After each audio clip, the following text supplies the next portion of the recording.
So hey y'all, I'm back with another video. So tonight's video is yet again another Chioma Chats video podcast edition. So by the title, we're going to be doing random opinions about random things. It's been a while since I've done one of these, so I hope you all are super excited. Just a quick note, I did finally reach 250,000 subscribers, so I wanted to thank you to everyone who has subscribed or watched or viewed or agreed or disagreed with my channel. Thank you all. It is very much appreciated to hit this milestone, and I'm looking forward to wherever I go next on YouTube. So y'all know how this goes. I say a whole bunch of random opinions, I lose subscribers, I gain subscribers, people debate in the comments. Let me know what you think about everything. So without further ado, let's get right into this video. My first opinion is Chrisean Rock and Blueface being in jail at the same time is very ironic, because I always felt like it is part of the consequences for their actions, but the other part of it is coincidentally marketing, which is kind of new. That's a new term. You cannot convince me that Chrisean Rock going to jail because she went to a court date knowing that she had warrants was just because of full stupidity.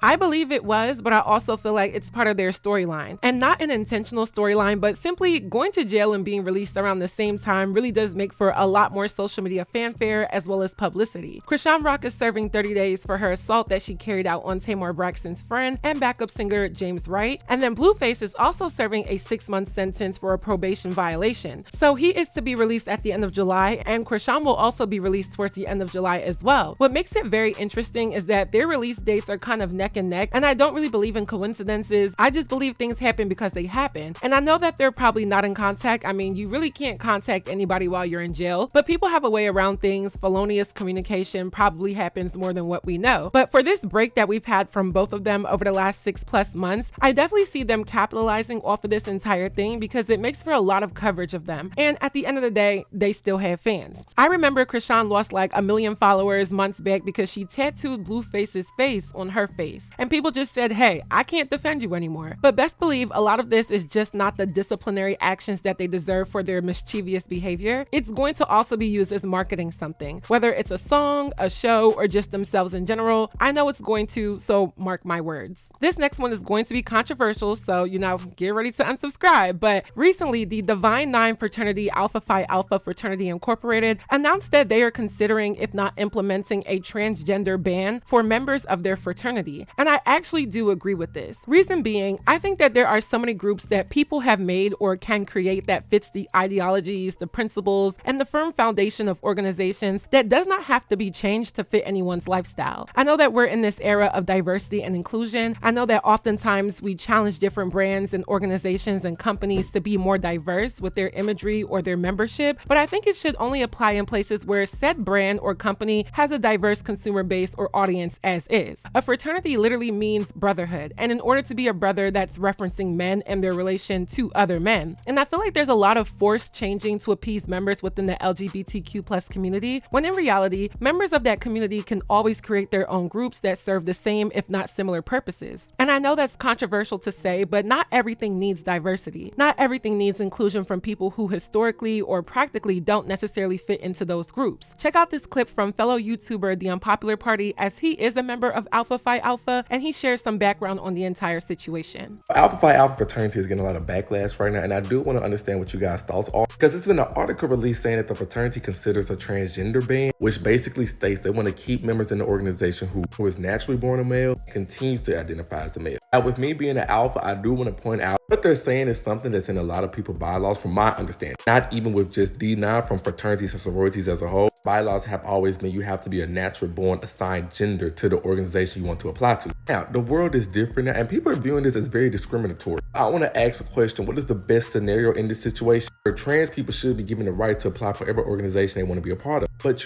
with that, where does the totem pole stop? Couple scenarios. Let's say someone who looked like me. I look and present myself like this, but I identify as a woman. I may not have the resources to go get hormones, but I feel like I was assigned at the wrong birth. I identify as a trans person. I go by Malika. I get the nails done and get a little 1B30 here and there. But sometimes the facial hair come through. I can't help that. Speaking by that metrics, if I wanted to go apply and be an AKA, could I go apply for a sorority? And the reason I do bring it up, because that was a situation back in 2023 with Kappa Kappa Gamma. They allowed membership to a trans woman, but then they said upon that member entry, it turned out, this was just a 6'2" sexual predator. Allegedly, this is from their word. That trans woman was going around the house, pulling out their private parts, making them feel uncomfortable, and they wanted to retract membership. And no, I'm not saying that's the goal of every trans person, but unfortunately, people do think like that. And I just wanted to propose this question because yes, it is gay people and non-binary in all these organizations. You know, if you unblur that line to the fullest extent, where would the goalpost stop? What would be allowed? What would not be allowed? I'm really curious. So personally for me, I just kind of feel like lately there has been this topic that members within the LGBTQ plus community aren't being included in different realms, but a lot of these organizations or brands have had very firm and defined guidelines since their inception. And I do wonder if roles were reversed and it was heterosexual people or people who identify with their gender that was naturally assigned at birth would try to infiltrate communities or spaces that were only made for the trans community or anything in between. I see this happening in so many other facets, and I think people just need to go where they're celebrated versus forcing or making a huge campaign to be included in things that were never meant for them in the first place. And I don't think this ban is just random. I think it's being discussed because there had to have been many transgender members trying to join. So I think people should go where they're celebrated. And I don't say that to be offensive. I say that because I think it's way less stress on everybody to be a part of a group or brand or movement or club that celebrates you and includes you through their core values. My next opinion is the new Netflix docu-series on the Dallas Cowboys cheerleaders called America's Sweethearts definitely showcases a true reality of women in the workplace that I definitely appreciated watching. I think I've said this before, well,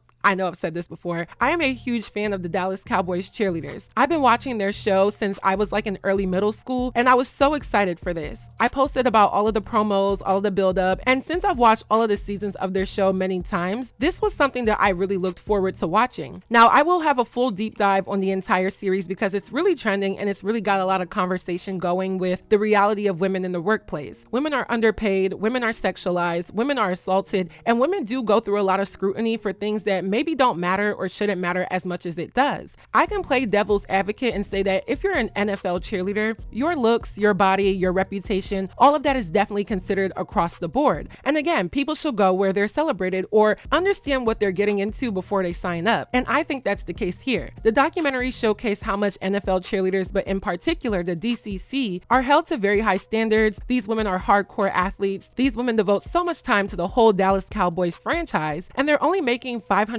a game and about $15 to $20 per hour for practices and things of that nature. And I was even shocked to hear this, even though I did know this in advance, but I really wasn't expecting the documentary to expose that information. If you go to the comment section of the Dallas Cowboys cheerleaders Instagram page, or if you go to the comment section of their coaches or their president, people are ripping them to shreds for not treating the ladies fairly and giving them fair wages. And I think it really touches on a bigger issue where patriarchy and a database where men are at the top of the pyramid have their very outdated, pretentious, and honestly disrespectful view on women. In the docuseries, there was a cheerleader who got sexually assaulted at a game, and there was really nothing they did for her in the long run. They banned the assaulter from the premises, but they said there was no way to press charges. And when I think about it, I just feel like that doesn't send a good message on how NFL cheerleaders are protected from predators or even allowed to be viewed as anything but eye candy. I was going out after halftime to do our third quarter.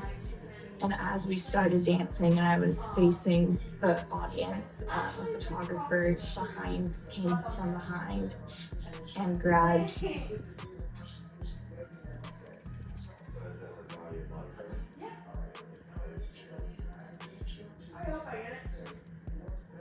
grabbed my butt and waist and then turned. And as I was dancing, I turned to make sure I could see who exactly this person was.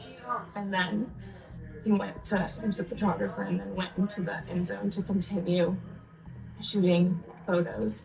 And people make comments saying that, oh, they're wearing skimpy clothing, or their dances are suggestive, or they historically have been icons that prioritize their looks and their bodies. But it still doesn't give anyone the right to penetrate their boundaries. There were so many nuances in the docuseries that really spoke to how a lot of women in the workplace are treated. And this was specifically about cheerleaders in the NFL, which is a male-dominant industry. And although it was very sad at many points, I think it showed the realism that has been protected by the glitz and glam and more family-friendly aspects of their entire brand. Again, I will have an on-camera deep dive about this entire docuseries, but overall, my opinion is that women aren't respected in the workplace, even when they are heralded as the best of the best and have been put on a pedestal to be revered as such. And this isn't just specific to NFL cheerleaders. I do think this is common across the board in many different industries. My next opinion is the Ice Spice and Central C dating rumors was all marketing. I mean, I don't know how anyone didn't get this off rip because I sure did. People were trying to put two and two together to figure out why she was posted up with with him, and then they dropped a song together. And I think people just need to understand that relationship marketing and couples marketing, anything dealing with love of two people, especially in the music industry, has been a very utilized method of drawing attention to an upcoming project. I saw a headline the other day that said that Moneybagg Yo hooked up with Meg Thee Stallion and cheated on Ari Fletcher. And I don't know if that was true, I don't think it is, but when Meg Thee Stallion and Moneybagg Yo first came out, around that time they were two of the biggest upcoming artists back in 2018, 2019? And it made sense to tie their names together because it was good cross promotion for both of them. I even saw a headline about Central C's actual girlfriend coming out saying that she was used for the marketing, and I was like, as much as I feel for sis, I thought it was very obvious and it's just kind of played out. My next opinion is nepotism is not always bad. It's only bad when someone doesn't possess the skills to honor the nepotism that they're given. There's been a lot of discourse about LeBron James's son, Bronny James, being drafted in the second round to the NBA this year. And there's been people saying that nepotism is working at its finest. I'm not against nepotism because there's a lot of nepotism that has been used for decades and centuries within white or non-black spaces to continue on a long lineage of a family business or someone's parents' talents. So much so, people used to do incest just to keep things in the family. And you can't necessarily pass every talent that you have as an individual down to your kids, but you can set them up with an opportunity, which is something I believe parents should be doing if they can. Now, LeBron James's son, Bronny, he is definitely benefiting off of nepotism with him making it to the NBA. His stats for his one and only college season really aren't that astounding. I believe he averaged about 4 points per game, and he was one and done, meaning he only played 1 year of collegiate level NCAA basketball before he declared for the draft to go professional. And in this case, I see the uproar because his stats don't scream that he's the best player or at the very least has good enough experience to do well in the NBA. However, his father is LeBron James, which is probably the greatest basketball player of all time. So LeBron using his connections to get his son into the NBA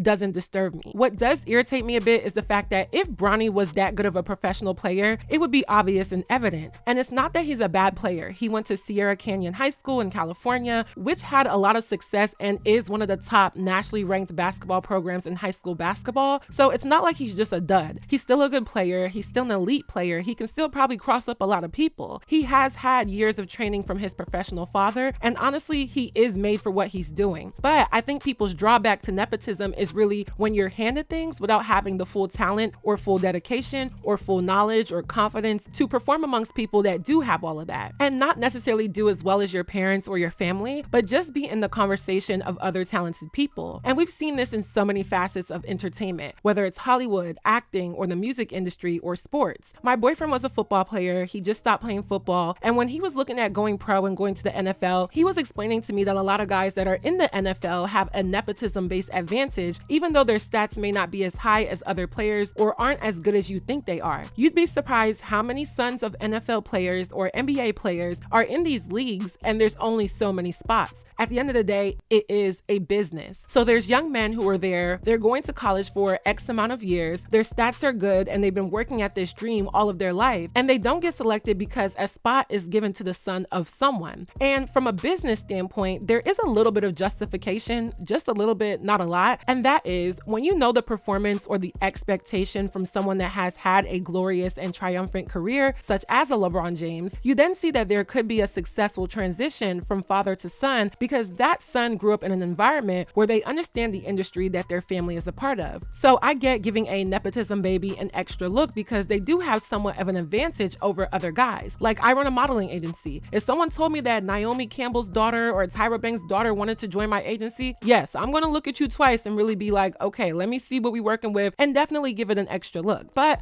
let's be real. LeBron James is considered an older basketball player. He's been very successful. He's been an NBA champion, and he still has it, and I think it's his dream to play in the NBA with his son, hence why his son was drafted to the same team as him, and the legacy continues. I do think people have something to say or just doubting the performance of what Bronny James will do this upcoming season and the seasons after his father retires is worth questioning. Because looking at the performance, it may not match his father's, but that notwithstanding, it doesn't necessarily match other players who don't have a leg in from anyone and are out here grinding on their own and have to start from ground zero. There were some people saying that they are happy that nepotism is working for a black family because oftentimes we don't see that. And I get it. Let's champion black people using tactics that white people use all the time to get ahead. But also, that notwithstanding, nepotism is an unfair advantage, and oftentimes most of these nepotism babies just aren't as good as their family me, let alone the average person going for the same spot that they are. I feel like with Christian Combs and Diddy Combs, that's straight nepotism. And Christian Combs only has about 2 or 3 songs that had huge success, and he gets to be labeled as a rapper, when in reality, he is somebody's son who really isn't as good as a rapper. On the other hand, Diggy Simmons and Rev Run are an example of nepotism, but I feel like Diggy Simmons actually has entertainment talent from when he first started rapping, and then he transitioned into acting. So it can work if the nepotism baby has the talent that is average, if not above average, than other people doing exactly what they're doing. But I do see why the conversation of LeBron James and Bronny James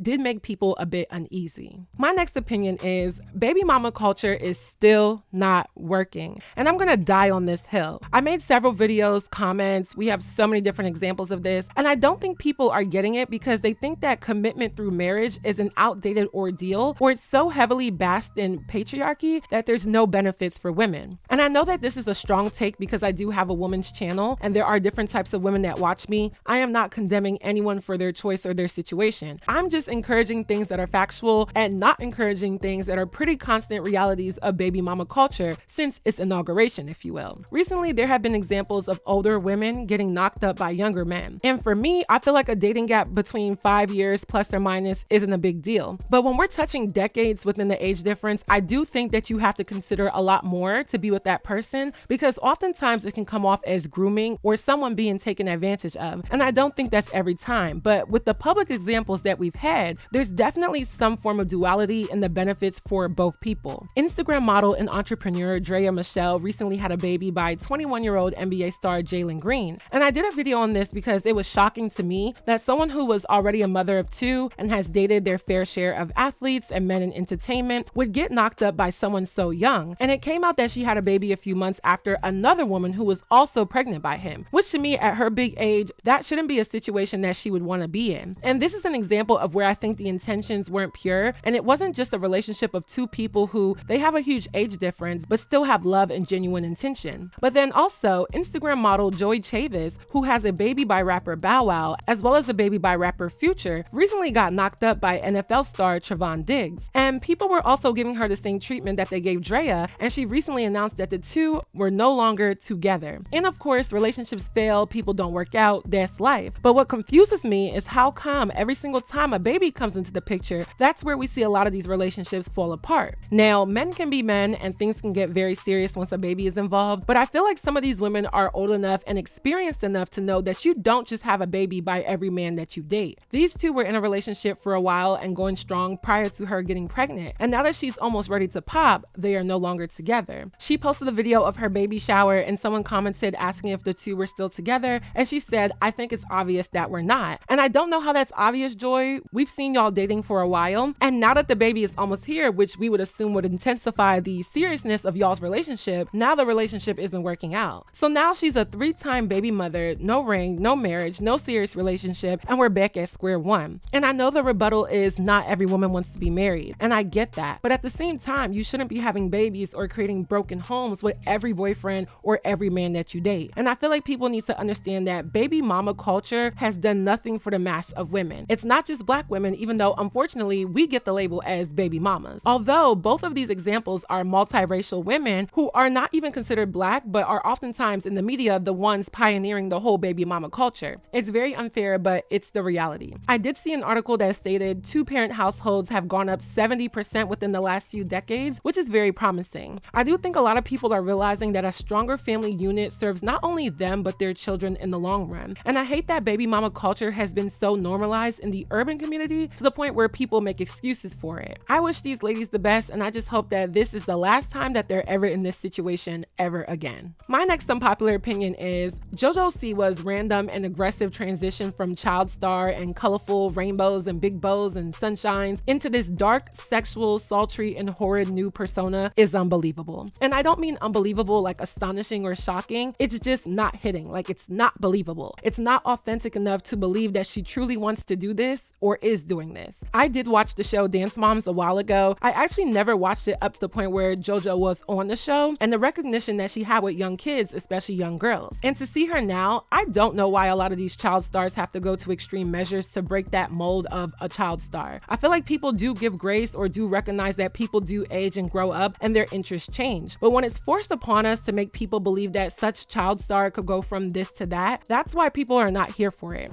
Anyone got any shit I can fix for you out here? You stop denying all this tension, come move in my direction.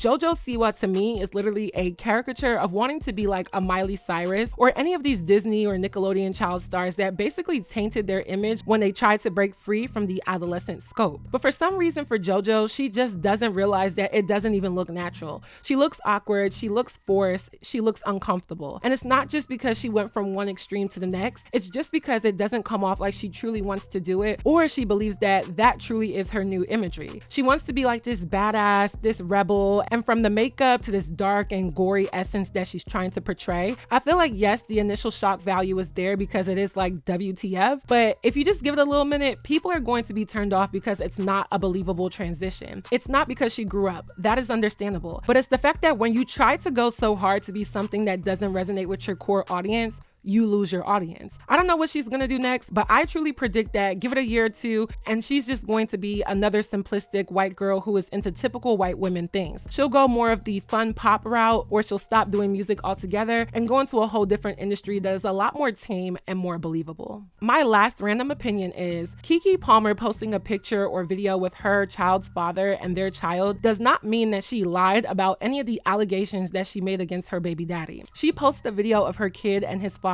for July 4th weekend. They're playing in the pool and it looks like they've reached some form of mutual understanding and respect for their situation. But when people saw this, the comments on her page and specifically on Twitter questioned her telling the truth about their situation and all of the allegations that she made last year during their relationship dispute. Just as a refresher, KeKe alleged and submitted a video of her child's father Darius fighting with her, tussling with her, essentially claims of physical harm, and he also countersued saying that KeKe did the same thing back to him. So when the video was posted of them seeming to get along, people assume that KeKe must have lied because why would she be around someone who did those things to her? And I don't think questioning it is essentially not normal, but I feel like people just need to use their brain. There are plenty of couples who have kids whose relationships have gone south due to personal discretions and issues that still find solace in the fact that their kids' life, advancement, and happiness means more than any issue that they may have had. I'm not saying things are water under a bridge, but I do believe that they have gotten to a point where they can co-parent and create a healthy environment for their child. On top of that, they're dealing with custody, and I would assume that there has to be a mutual location for both the child's father and KeKe and the child to be at for them to feel safe and for their child to be able to see both parents. And that's just an assumption. This isn't confirmed or finalized by any court. And better yet, leaving the courts out of it is actually a lot better and a lot cheaper and more mature when parents can delegate their own issues for the betterment of their child. This doesn't mean that either party lied. If you ask me, both individuals probably said and did harmful things to one another, but they're working on putting that in the past because their child is young and it wouldn't be smart or healthy for their child to grow up with one parent or an inactive parent versus them swallowing their pride, putting the past in the past and moving forward. I just didn't like the comments accusing her of lying just because she's in the same vicinity with her child's father. And I believe she was at her grandparents' house 4th of July weekend to meet up, and that is a mutual location where everyone can feel safer and more natural to do their job in this child's life. So that is it for this video. I hope you all enjoyed. Please let me know your opinions on my random opinions. What do you think? What do you know? Let me know. If you haven't already, go stream all of my music. It is out on all platforms. Make sure you guys are staying tuned for more Afrobeats and Amapiano music dropping real soon. I think I'm going to shoot for the first week of August because I just want to wait for my song to get back, perfect it, make sure y'all like it, and then put it out. Also, don't forget to subscribe to my vlog channel. I am posting a new vlog in the next day or so I want y'all to check that out. The link is also in the description box. And lastly, don't forget to follow me on all of my social media networks,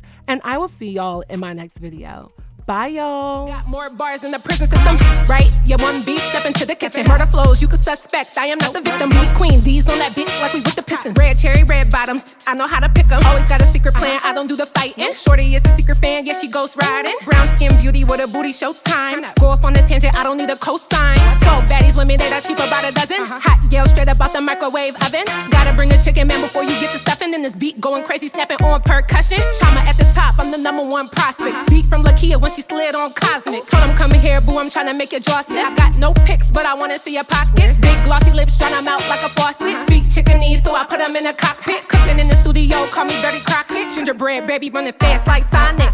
It's commendable, was a ceremony, but now it's a festival. New money now, so you gotta move a decimal. Fresh presidential suite and it's looking all congressional. I'm so delectable. Pull your queen card, cause mine is a collectible. Better mind your business and stay off my genitals. Probably make them high, cause my body's like an edible. Wait, let me stop, cause I'm trying to be professional.